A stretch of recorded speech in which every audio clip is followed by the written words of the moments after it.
Hello, good morning. কেমন আছো তোমরা সবাই? চলে এসেছি নতুন আর একটা মিনি ব্লগ নিয়ে। আজকে মিনি ব্লগে তোমাদের সাথে শেয়ার করব কিভাবে আমি বোনের বার্থডের কেকটা বানালাম। তো সবার আগে আমি কেকের ব্যাটারগুলো গুলে নিয়ে কেকটা বানালাম, আর সেই কেকের ভিডিও চলে আসবে আমার রান্নার চ্যানেলে। সেই কেক বানানোর দায়িত্বটা দিয়ে গেছে আমার দিদা আমাকে, যেহেতু দেখেছিল মায়ের বার্থডেতে আমি কেক বানিয়েছিলাম।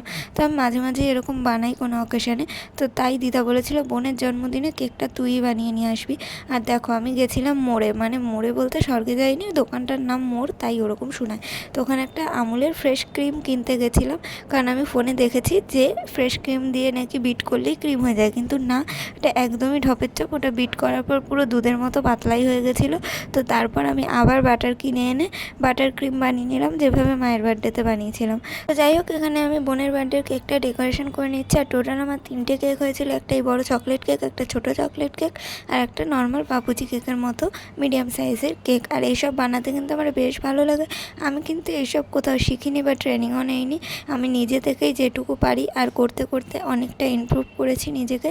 তাই আমার বাড়ির লোক আমার কেক খেতে ভালোবাসে বলেই আমি প্রত্যেকটা অকেশনে নিজের হাতে বানিয়ে তাদেরকে খুশি করার চেষ্টা করি।